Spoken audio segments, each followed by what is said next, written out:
Good afternoon. Thank you for joining us for the second public webinar this year in which we present research or programs by member agencies of the Interagency Task Force on the Arts and Human Development. The task force is represented by 15 agencies, offices, divisions, or departments across the federal government. I'm Sunil Iyengar, Director of Research and Analysis at the NEA and Chair of the group, and I'll be hosting this webinar. Before diving in, let me take you through a few housekeeping items for the webinar itself. You are all muted and will be able only to hear us, not speak. Today will feature a 10-minute PowerPoint presentation and a 20-minute video. Please note you will not be able to hear the video's audio via the phone dial-in, so we encourage you to listen to the webinar, or at least the video component, through your computer speakers. Following the presentations, we'll have a Q&A session. Throughout this webinar, you can submit questions or comments at any time using the Q&A box at the bottom of the screen. We will do our best to address as many questions as possible during the time we have. Please do not use the raise hand button. This webinar will be posted on our website in the podcasts, webinars, and webcasts section of our website in a few days, so you can refer to it in the future. And finally, if you have a technical problem, please feel free to email for help at neawebinar@arts.gov. Today's webinar will also be live tweeted. Join the conversation on Twitter with the hashtag NEA Task Force. We'll also be taking questions this way. So let's begin. Today you're going to be treated to a prime instance of a federal agency putting the arts directly to work in addressing the quality of life and well-being of Americans at a crucial stage of development, specifically as a youth violence and suicide prevention strategy. We're very pleased to have with us a task force agency member, the Substance Abuse and Mental Health Services Administration, or SAMHSA, within the U.S. Department of Health and Human Services, represented here by Michelle Carnes, a public health analyst with the agency. I should add that it's doubly appropriate we have SAMHSA co-sponsoring this webinar because, as the agency has noted elsewhere, May happens to be Mental Health Awareness Month. Michelle will talk about SAMHSA's Native Aspirations program to prevent youth violence, bullying, and suicide. She will introduce a video presentation on the Native Aspirations program and its use of digital storytelling. This segment is led by Iris Prettypaint, Jerry Crowshoe, and Corinne Taylor, all with Native Aspirations. And finally, we'll take and answer your questions. First, I want to take this opportunity to give you a short status report on the work of the Federal Task Force thus far. Aside from these quarterly public webinars where we bring to light promising research and programs sponsored by our member agencies, members of the task force have been converging on two key projects. Both heavily involve the National Institutes of Health, which I'm proud to say is represented on the task force by 7 NIH institutes, centers, or offices. Also, both projects are designed to shore up the evidence base of research on the arts and human development, to understand what we know as a field and what future directions might suggest themselves so we can make more informed decisions going forward. The first project is the National Academy of Sciences workshop that has been commissioned by the NEA jointly with 3 NIH entities shown here. Results from this workshop, including 5 commissioned papers, are intended to highlight research gaps and opportunities in understanding the link between arts participation and health and well-being in older adults, so that we all have a better idea of what kinds of investments we might want to structure around these research questions. Since the last time we spoke in February, the National Academy of Sciences, with our input, has appointed a steering committee whose members are shown here, chaired by David Rubin, an MD in the Geriatric Medicine Department of the University of California, Los Angeles. I think it's safe to say that we as the workshop sponsors are pleased at the range and caliber of expertise and interest represented on this group. We are close to clinching dates for the workshop, which will be held in September, and will make this information available when ready. The second task for the task force has been to undertake a comprehensive literature review of peer-reviewed articles and NIH grants in the area of the arts and human development over the last decade or more. I'm grateful to add that this is an entirely voluntary effort being undertaken by librarians at the National Institutes of Health Library with our staff and the task force members. We're currently exploring ways to effectively represent the 1,000 or so citations found so far and how to communicate the results in a way that makes sense to the public, as a basis for moving forward with research, programs, and policy in this area. Our aim is to release the product of this review to the public over the next several months. And finally, for updates on our activity, please email fedtaskforce@arts.gov or visit arts.gov with /research/convenings. We'll have two more quarterly webinars scheduled for now, one August 1st, the other October 30th, and we'll be featuring the Department of Education in one webinar, as well as the Institute of Museum and Library Services with some of their research or programs related to the arts and human development. The first webinar of this series, you might recall, was sponsored by the National Science Foundation. So, finally, let me just introduce Michelle, again, public health analyst for the Substance Abuse and Mental Health Services Administration, who will talk to us about Native Aspirations. Michelle?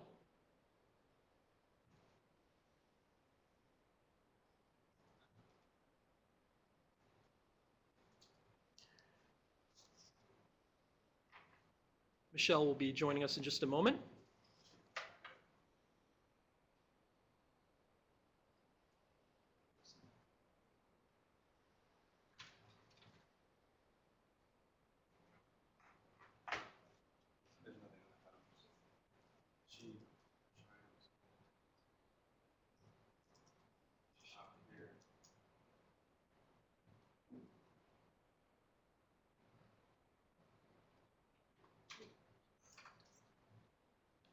Just a technical issue we're working through. Just a moment, please. Hello? Can you hear me? Yes. Hello? Yes, Michelle? Oh, hi. Hello, this is Michelle Carnes. Please proceed. Can you hear me? Okay, thank you. Hi, I apologize for the technical difficulties there. My name is Michelle Carnes, and as Sunil graciously introduced me, I am a public health analyst at SAMHSA, and for those of you who aren't familiar with SAMHSA, this slide I think pretty much it pretty much covers our philosophy, and this is really what we believe, that behavioral health is essential to health, that prevention works, that treatment is effective, and that people recover. And today I'm going to be chatting with you and introducing a project that I have the pleasure to be the federal partner for, which is called Native Aspirations. And in addition to being a public health analyst, I'm also an anthropologist, which makes this project doubly delightful for me because of my background and my training. I want to give you a little bit of a background on suicide because I think it's something that sometimes often folks have a little bit of a misunderstanding about. And we have these myths about what suicide is and how it works and why it happens. And so I wanted to give you a little bit of a visual here about the public health problem of suicide. And one of the things I want to make clear about it is that there is a myth that once someone decides to die by suicide that they can't be stopped. But I think this slide really helps illustrate the opportunities here for prevention and intervention, that there's actually a process here of thoughts, which we call ideation, making a plan, and then making an attempt. And so there's multiple opportunities here to save a life. At SAMHSA, we have 8 strategic initiatives, and this is strategic initiative number 1. And in this initiative, you can see here I've highlighted a focus on youth and tribal communities and preventing suicide, particularly among American Indians and Alaskan Natives, because these populations are at such high risk. I want to also place Native Aspirations in the context of some of the other work that we do. We do many things across the country, including we host the National Suicide Prevention Lifeline through a chain of crisis centers, as well as follow-ups, so that after someone contacts the Lifeline, someone will touch base with them and see how they're doing. We also offer 3-year grants to states and tribes. The Garrett Lee Smith State and Tribal Suicide Prevention Grant Program covers many grants across the country, as well as our campus program. And we also have the Suicide Prevention Resource Center, which provides technical assistance to all of the above. And then Native Aspirations is what we're going to be chatting about today. So where did Native Aspirations come from? And really, I think the true question for me was, why did it get born? And the reason it got born was because of the statistics that you see here, as well as an important turning point in Red Lake, Minnesota. that there's such a high rate of injuries and violence associated with deaths among Native Americans ages 1 to 19, and that suicide is the second leading cause of death for American Indian people aged 15 to 34, which is 1.8 times the national average. And then there was an event at the Red Lake Middle School in Minnesota in 2005 where a young man opened fire in his school and then took his own life, which left quite a bit of trauma in that community. And so we asked ourselves, what can we do? How can we do better with this? We knew that these realities were the case in Native American communities, but we thought we could do a better job as a federal agency to respond. So we took a different view. We took a different perspective and decided to do this differently. So Native Aspirations is not a grant, but rather a project that emphasizes capacity and infrastructure building. And it includes an invitation to participate. This is not a competitive grant structure. There's respect for tribal sovereignty. The model is flexible and customizable to the context to which is it applied. It involves the entire community and particularly a focus on developing youth in American Indian Alaska Native communities. We focused on moving upstream to increase protective factors and building pro-social and help-seeking behaviors among folks in the community. And we also believe truly that the folks there really know best what they need. And we use an important event, which I'll talk a little bit more about, called the GONA, which stands for Gathering of Native Americans, which really starts the whole project in a community, which really addresses historical trauma. So this is our guiding principle. This is really what we believe and the perspective that we came from when we put Native Aspirations together. Essentially, we believe that Native communities have the knowledge and the strength to address youth bullying, violence, and suicide, and that their cultural beliefs and practices provide the foundation for taking action, solving problems, and promoting lasting wellness, and that this project provides tools and assistance to help communities come together and build capacity to do the work. So this gives you a visual of what a community experiences as they go through the project. And you can see right there, if this is a clock, at 12 noon, that's where we start. And this is where the community selection occurs, where they accept their space in the project if they'd like to participate.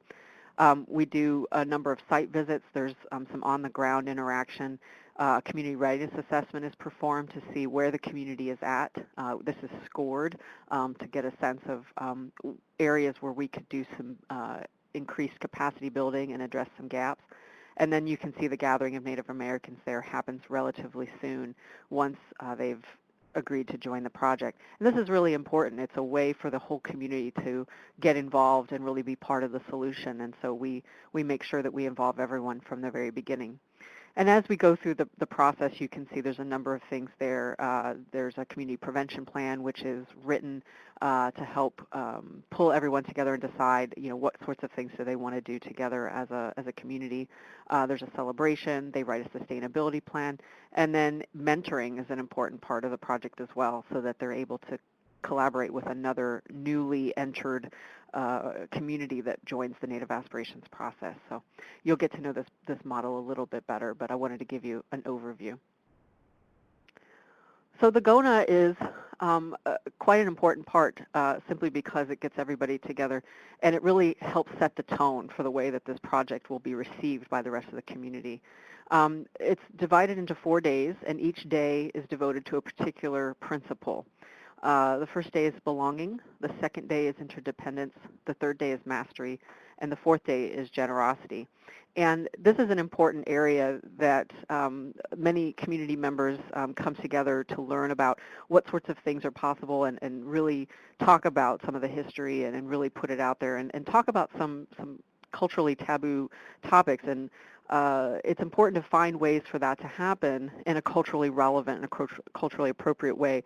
And so there's a heavy use of the arts as part of the GONA. So there's things like craft making and artwork and posters and beadwork.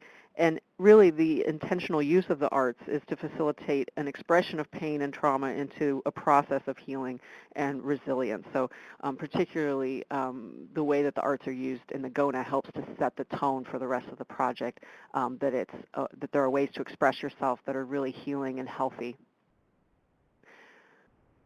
So how do we know that this works? How do we know that we're on the right track, particularly when it comes to things like digital storytelling? Well, we did some surveys of folks in the Native Aspirations community. So these are actually communities that are participating in the project. We asked them a number of questions, and we found that 63% of adults agreed that suicide is a frequent problem, but only 27% of youth responded this way. And so this tells us that raising awareness and skill levels and involving youth is really crucial to suicide prevention efforts in these communities. We found that 24% of American Indian Alaska Native youth agree that if you receive mental health treatment, you shouldn't tell anyone about it. And so we found that youth may seek other opportunities to express themselves about their struggles. And we found that digital storytelling can be a very therapeutic and culturally flexible way to confront what are otherwise very difficult emotional topics. This one really struck me. The next two I think are really important. 54% of American Indian Alaska Native youth said that they would talk to their friend if they noticed them withdrawing, and 41% said they would talk to their distressed friend without seeking outside help. So it lets us know that this emphasis on peer connection and a safe environment such as a GONA, expressive activities like digital storytelling, really become all the more important for Native Aspirations to cultivate and develop. So equipping them with these tools and opportunities to connect with each other in a safe setting is a really important facet of Native Aspirations programming. And then finally, we found that 38% of surveyed youth indicated they have not talked with an adult about a challenge they were facing during the last year, even if they know that their families are available and supportive. So we want to better understand the extent to which youth actually lean on and rely on adults as they face challenges.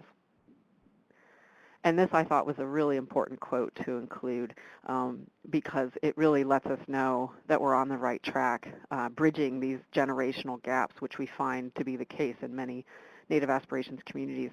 An Alaska Native elder said, "I understand it now. I know what they've been trying to tell us," after they saw a youth digital story. And so that really told us that disconnect had been remedied there. And so now it's really my pleasure to introduce a digital story that's been created specifically for this webinar. It's about 20 minutes long, and it's structured into 3 sections. The first section is really the overview of the project and the model. You'll see more about the method, the way that the project moves through its stages, and then finally there are the outcomes of the project. So it kind of moves through these 3 stages throughout the film itself, and then that will be followed by question and answer. So it's my pleasure to introduce a digital story that was made just for you.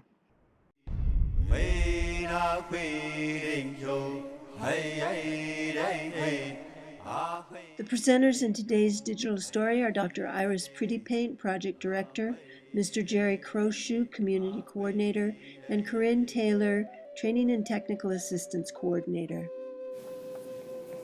The Native Aspirations approach is sometimes referred to as the Native Aspirations journey. And in this approach, we begin with the assessment phase of the approach. We look at all of the challenges that exist, as well as the strengths that are available to young people, their families, and within the communities.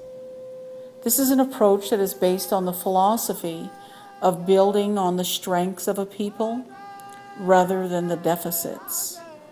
We know that in our work, when you incorporate the culture, the history, the language of a community, it empowers people to embrace those things. The majority of our communities are very rural. They're isolated. We deal with weather whenever we engage our communities. We deal with subsistence living, the vast distances that people have to travel, the limited facilities that they have in their communities, and sometimes the lack of fuel and water to do this work. We have to understand the tribal elections that influence our work, as well as a death in the family can stop everything. The Native Aspirations approach engages a tribal infrastructure that if you're not familiar with how some of the tribes are organized, it would be challenging to be able to do this work. But we've mastered the ability to develop oversight panel members, people that work for different agencies across the infrastructure to come together and to develop a plan, a prevention plan for young people to prevent the issues of violence, bullying, and suicide.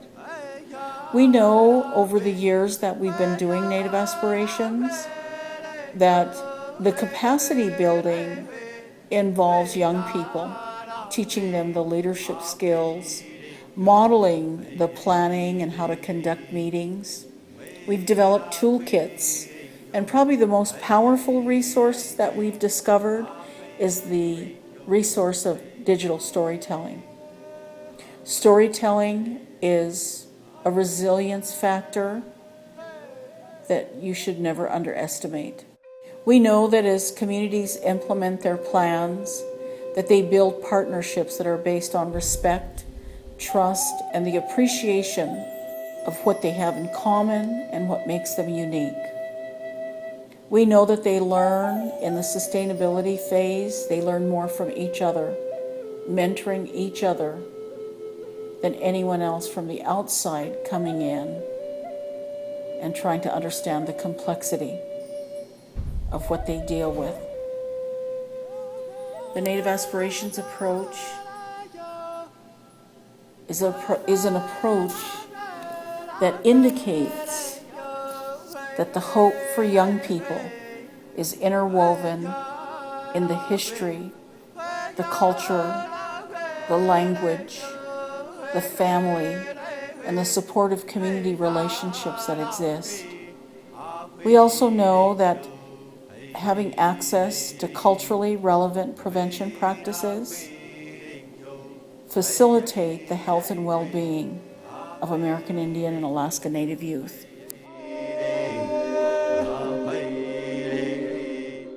One of the most important elements in the Native Aspirations approach with digital storytelling is the framework, which is based on cultural ethics and values.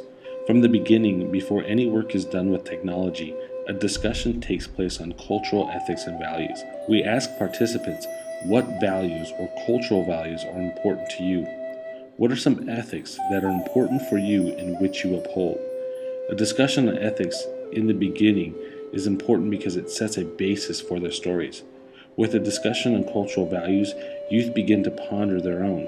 They begin to process within things in their own lives that they value, which sets a positive foundation for the digital story. It provides a framework which guides you through the development of their digital story.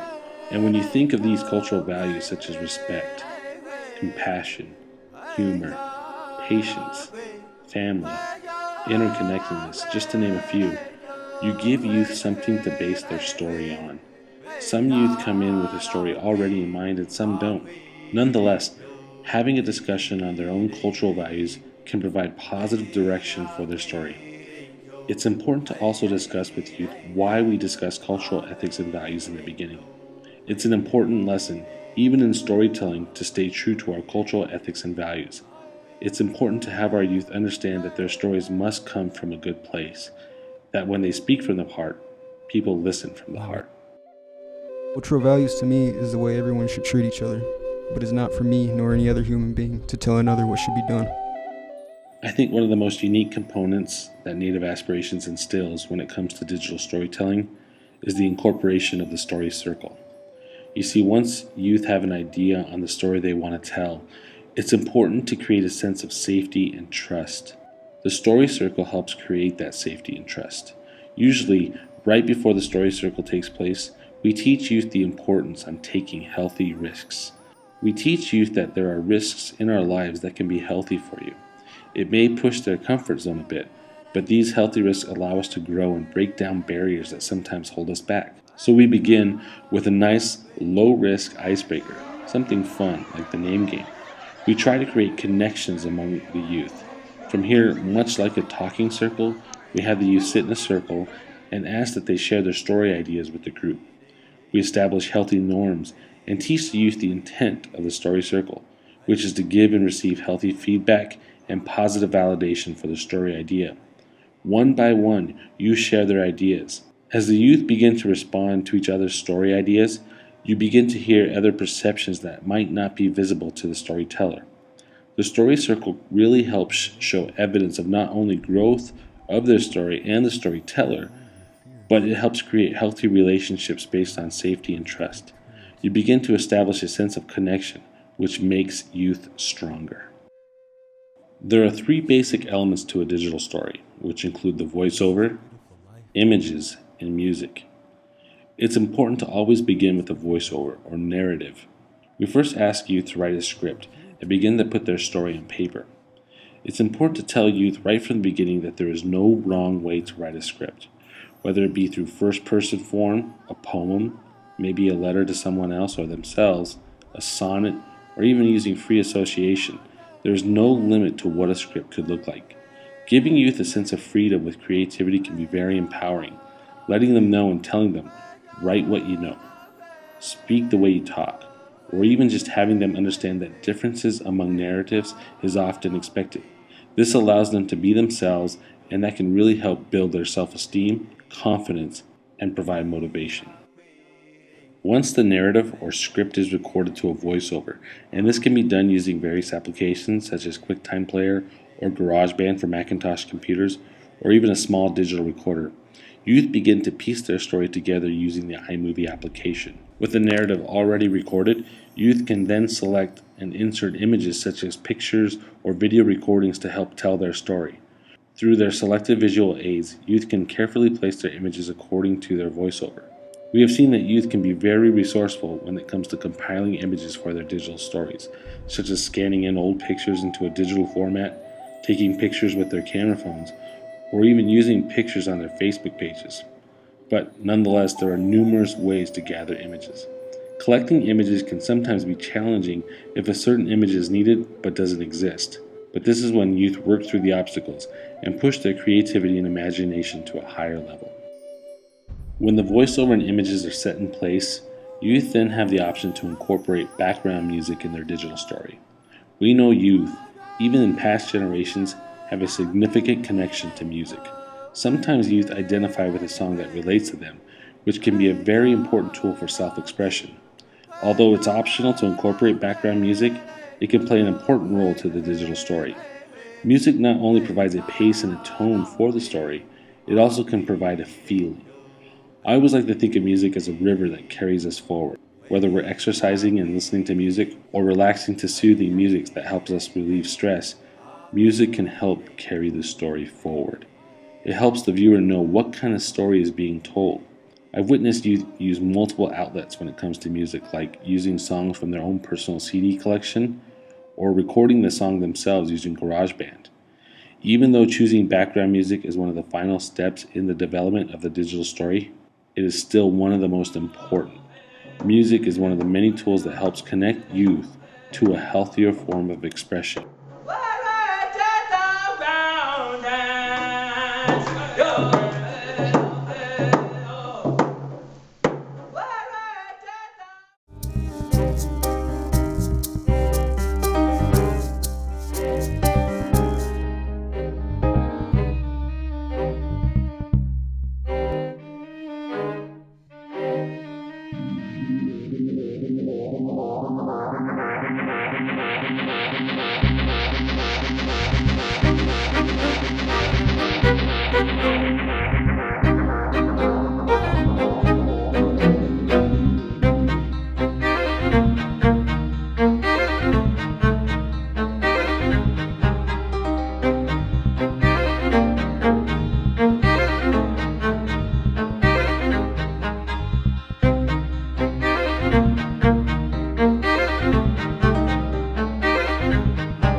At Native Aspirations, we say, our children are the songs of our future. Historically, storytelling was an oral tradition that kept Native American culture alive, passing mores, beliefs, and cultural identity from one generation to another. Digital storytelling can accomplish these same goals, helping youth find their voice and use that voice to connect with their cultures and communities. Digital storytelling can be the foundation of several research-based protective factors that youth need. Youth engagement. Digital storytelling is enticing. It combines technology, self-discovery, social media, connection, skills, and pride. Making movies brings youth in, but if they are allowed to explore and create on their own, learning and creativity become the hooks. Then youth begin to research their culture and communities by engaging their relatives and elders, asking questions about their history and culture, and often having conversations they never had before. It takes courage and strength to resist peer pressure, to deter from bad influences and bullying by making better choices for ourselves. We have an inner strength to stand up for ourselves and those who cannot stand up for themselves. As tribal nations, we have endured tribulations and hardships over centuries. Our ancestors showed us strength, courage, and endurance. We must draw on those values to ensure that we have longevity for our future. Some youth use digital storytelling to examine their own healing journey in a safe environment. It can foster hope and anchor that hope with skills. Therapeutic process. Native Aspirations' digital storytelling process is a trauma-informed intervention. The Story Circle creates a safe place where youth are respected and listened to. In this environment, they connect with each other. The discussion of ethics follows. The ethics discussion starts with rules that create safety for the participants, but then extends the rules of safety to the world at large. The rules that underline ethics are about setting boundaries for oneself and respecting others' boundaries. These are essential steps in learning how to heal. Learning process. Digital storytelling incorporates the skills of verbal and written communication, planning, creative writing, critical thinking, computer technology, internet research, and elements of graphic design. It is hands-on learning grounded in core educational standards.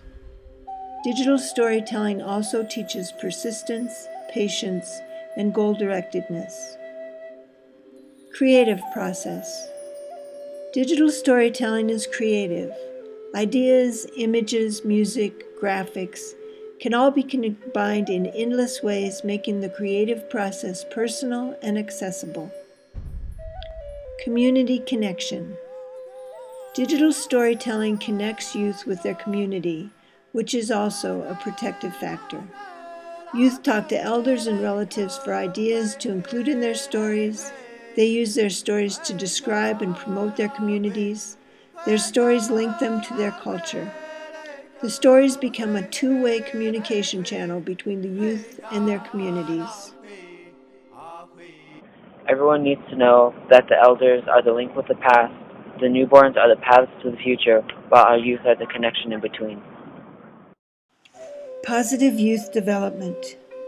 Konopka and Pittman identified critical elements essential to the healthy development of young people. Digital storytelling incorporates the elements they identified. 1. Youth feel physically and emotionally safe. 2. Youth experience belonging and ownership. 3. Youth experience healthy risk-taking, creativity, and innovation. 4. Youth and adults make decisions together. 5. Youth are involved in important roles and responsibilities. 6. Youth are recognized throughout the experience. And 7. Youth have the opportunity to develop self-worth. Youth development leads to youth empowerment. Youth make a contribution to their community and in turn are seen as valuable assets by the community. The APA says that resilience is about making connections, having goals, self-discovery, and nurturing a positive self-view. In addition to building resilience, the digital stories youth create can be very useful. Digital stories can contribute to sustainability by promoting prevention to the tribal council and the community at large. They can help raise awareness and the community readiness level on key prevention issues. They are frequently used as PSAs at community events and through social media. Digital stories are a good tool for community education. Created by community youth for the community, an anti-bullying message or a parenting lesson can get to the target audience where other media may not. Digital stories are being used to help preserve native languages and to encourage youth to learn their native language. In this way and many other ways, digital stories contribute to cultural preservation, a key to building resilience. Resilience is what makes our youth strong and will keep them alive.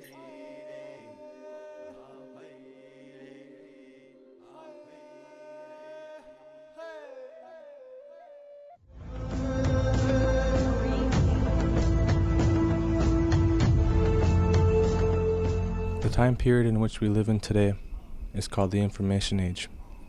With the touch of a button, we can access information that comes from across the country or from the other side of the world. It sparks our interest to find out the opportunities that are all out there in the world, sometimes causing us to forget or lose interest in our own tribe's information. As a First Nation peoples, our tribe's knowledge is the most important for us and should be a priority for each of us. If not for our culture and language, we would not be here today. Each generation has a responsibility to learn and pass on our culture and language to the next generation to ensure that our way of life and identity remain in existence. For our generation, the responsibility to learn and pass on our language and culture still applies just as it had for our ancestors of long ago. So for me, I do not want to break this cycle. I am currently learning my language and culture. I want to be fluent in the Menominee language. I want to celebrate my tribe's culture with my future people. And when my life is done and I am standing in front of the sacred beings, I want to be able to tell them that I fulfilled my responsibility as a Menominee. I learned my language, I learned my culture, and I pass it on to those who came after me. Without a doubt, there will still be Menominee after I am gone. What do you want to be able to tell the sacred beings when you are in front of them?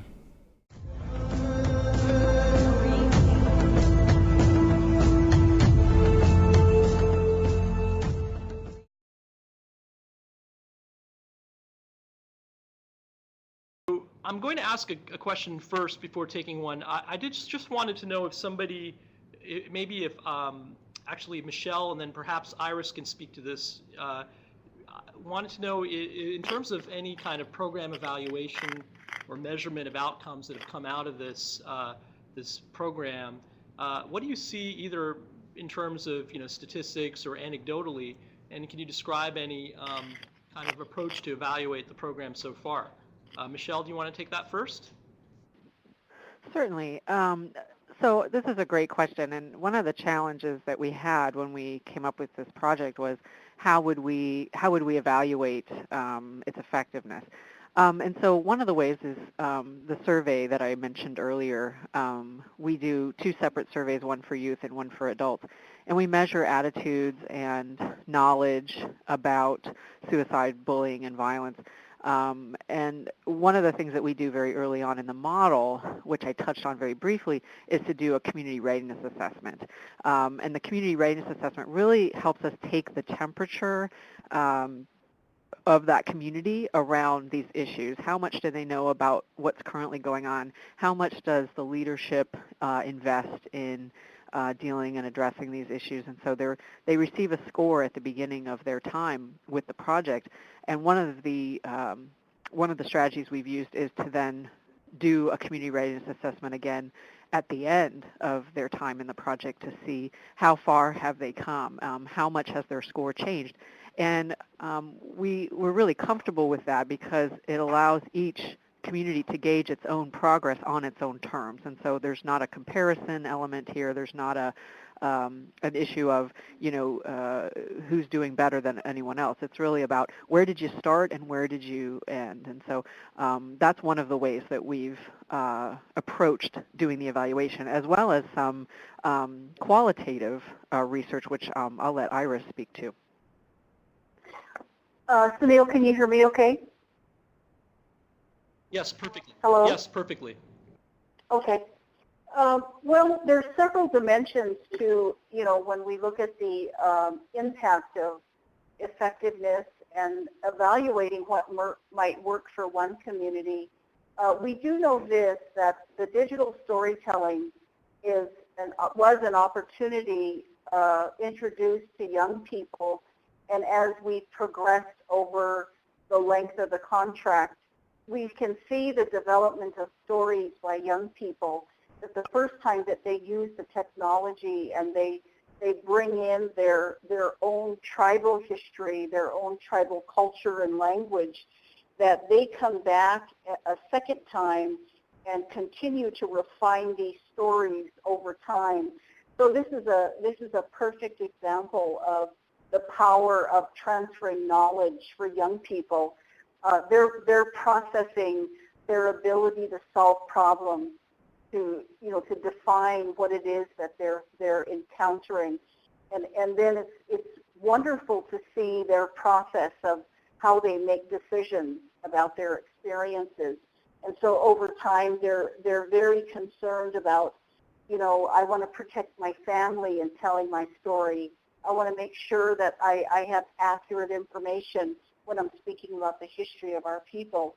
And so the effectiveness of Native Aspirations is unique in that we work with 57 different tribal entities, and some of these communities have more than one tribe living in their community.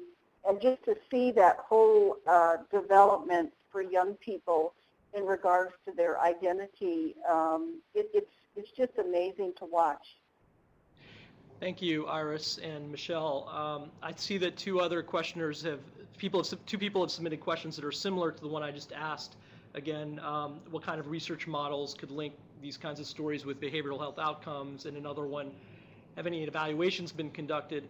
And I think you've already spoken to that a little bit. If you want to add anything, feel free to go ahead. But I did want to just raise another question that one of them has raised, which is, has this program been implemented in any urban Native American communities, or has there been anything comparable? To extend that question a bit more, has there been anything that you can point to, either preceding this program that's very similar, or do you have any, SAMHSA, do you have any examples of this elsewhere that you think can be brought to scale in other kinds of communities? Well, as of this point, no. The invitation to participate is based on suicide data, violence data, unemployment, poverty, and that sort of thing. And so, according to the data, the communities that we've invited to participate have been the communities that have had the highest rates. And so that we sort of go where the data tells us to go. On the other hand, we have recently found that through the Garrett Lee Smith grant program, which I mentioned earlier in the PowerPoint, we recently had some urban Indian organizations join our grant program. So it seems that the grants have been a closer mechanism for some of the urban Indian communities. Great. And then a question, somebody asked, where would we be able to receive more information about how to do digital storytelling, such as the handbook that was mentioned? Perhaps... well, there are a number of Go ahead, Michelle. I was just going to say there's a number of resources available online. I believe there's like a digital storytelling cookbook, which perhaps you all could speak to. There's some really cool stuff available online. Yeah, Iris, did you want to say something? Well, the majority of the resources that are created for the Native Aspirations communities exist on a website that is only accessible by those communities. And so, we do, have that story guide available. And I would just encourage you to, and Corinne is online as well, to, submit those kinds of requests, and we can process those, but it's not a resource that is open to the public. Okay. Iris, here's another question for you, I think. Do you observe the number of participants who choose to be a part of the program over time as a determination of success? Is that a factor in deciding success? Well, we have a total of 7 cohorts to date, and those communities started, at different intervals with the project. So, for example, we have a set of 9 communities that engaged Native Aspirations starting in 2006, and they've been with this project since then. And so, yes, we do observe them. We engage with the communities and Native Aspirations monthly. They have assigned community coordinators within the project. And I'd like to ask Jerry if he'll just say a little bit about the type of contact that he has, and anything you'd like to share in regards to effectiveness with Native Aspirations. Can you hear me? Yes. Okay, great. I'm Jerry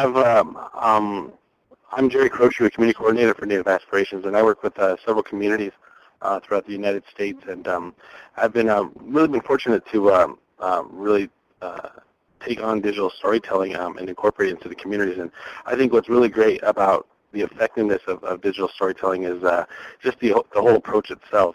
As of course we were talking about in the digital story that was presented a few minutes ago, that it's really the process that is the heart and soul of this of digital storytelling.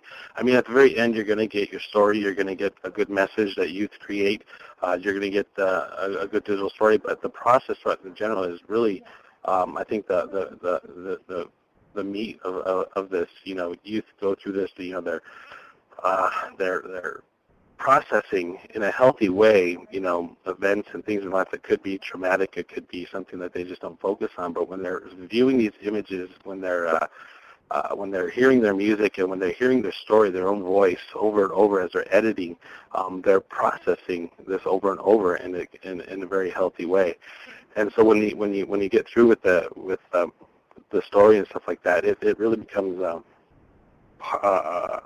journey itself of creating a digital story is really just, I think, therapeutic and healthy. And what I love about it too is that you don't have to be you don't have to be. You can learn these sets of skills, right off the top. I mean, you don't have to be a painter. You don't have to go to school for this. Youth have learned it within a matter of hours, and then a week later they're teaching it to other people. So. There's a lot of different ways communities have used digital storytelling to preserve culture. They're preserving their stories, their songs. It's really been a tool that communities have opened up with and took the ball and ran with it. So I don't know if that answers your question, Iris, but yeah, thank you. Great. Okay, so somebody has written in that there's something called the Center for Digital Storytelling, which has excellent resources on its website, according to the questioner, or rather the commenter. I just wanted to raise another question that someone brought to us, which is, what sort of research was done that contributed to the creation of the programming structure? So maybe if you think about sort of the genesis of this program, was it based in any kind of groundwork research that you conducted or somebody else conducted? Michelle? Well, essentially, the way I think of this and the way that it came together and the way that it was told to me about how this project came to be was And I mentioned this concept of a cookbook earlier, and I really think that that is how this came about. We really looked at our pantry of models and structures, and we really tried to understand what worked the best in tribal communities. We do have grant programs that address tribal issues, and we really wanted to understand better what's already going on that was working well. So we took a little of this and a little of that and essentially created this project model. We use what's called a strategic prevention framework, which is a prevention model that SAMHSA uses to guide a lot of our prevention programs. But we also created the GONA process, this sort of evidence-based practice that's through the Center for Substance Abuse Prevention, and adapted it for suicide, bullying, and violence. And the community readiness assessment model has been around for a long time, and that got brought into the process. So we looked for things that we already knew worked well in tribal communities and just tried to make it like the greatest hits. And we thought carefully about which things should come first and which should come second. So we sort of got our top 10 list of the things that worked well in tribal communities and made it a project. So it was really based on the kinds of things that we found in terms of SAMHSA's implementation of programs in different tribal communities, what seemed to work the best. Can I just say a little bit about the kind of what I see as a theorist? Go ahead. The theoretical foundation to this model. This is a strengths-based model, meaning that everything that we do is built on the resilience of these communities rather than the deficits of what they don't have. We look at what they've used historically and culturally to bring about changes within their families and their communities. This is also an empowerment-based model. And if you study, the history of oppression and genocide, you come to a real clear understanding that the first skills that a people lose are their ability to plan. So the empowerment model allows us to introduce a process of planning and assisting communities to know what is best for them individually and to take from within. And so that within is actually the young people. And so empowering their leadership and bringing forward those kinds of things. So there's a lot of research that supports, being able to recognize historical trauma. And that's what the GONA event does in the communities. And we incorporate, a sequential process so that before you do the GONA, you do the community readiness assessment. You take those scores into the process and you help the community to understand where they lie on that 9-point scale of change so that all the resources that you come to bear in Native Aspirations are focused on not the readiness of the staff in the community, the prevention workers, but the readiness of the community to bring about prevention activities for young people. Yeah, this is Sunil again. Yeah, I thought that it was pretty telling in the video. There was some description, I think, of trauma-informed type of programming. I think that was the phrase used, something like that. And I know that there's literature about creative writing, for example, in making meaning for people and presumably for people facing traumatic circumstances, whether it's the victim themselves or relatives. So I think there's some real connection there, even in previous research, perhaps. There's a question here. Are there therapists who facilitate the processes when needed after the participant's creation, or the final product is the last step of the program? And so the person's asking, I guess, are there therapists who facilitate these processes when needed after they create, or is that a part of the final phase of the program? And they're also asking expressive arts or poetry therapists, perhaps. So maybe to the degree of which, if maybe Iris, if you want to talk, or Jerry, if you want to talk about the degree to which maybe professional kinds of arts therapists might be integrated, or are they being integrated in any way in this process? Actually, Corinne, can you speak to that? Sure. This is a trauma-informed process, and it is therapeutic, but it is not therapy. And so many of our lead contacts that are kind of the community connection between Native Aspirations and their community are in behavioral health, so they may be therapists, but this process, particularly the digital storytelling process itself, is not billed as a therapeutic process. It's really a process that addresses many of the needs of our communities and many of the goals of this project, but it's not therapy per se. So, you know, it's been my experience, one of the harsh realities that Native American communities face is a real need for behavioral health workers and therapists in the community. And so frequently the wait for therapy is long and or just unavailable. So therapists are hard to come by, and that's one of the beauties of this model, is that it addresses those issues in a safe environment, but not as therapy per se. Great, that's very helpful, Corinne. Thank you. And then I guess this will be, I suppose, our final question. Somebody has asked, somebody wants to know, a practitioner is inquiring if how to incorporate digital storytelling into their own project, which gets back to a previous question about how do we, the questioner is asking, how do we get access to such information given that this particular program, understand the materials are restricted to the participants of the program. So I don't know if somebody has an idea about that. I think Corinne, do you want to speak to that perhaps, or Michelle? Corinne, were you, or is this a Michelle question? Michelle, perhaps?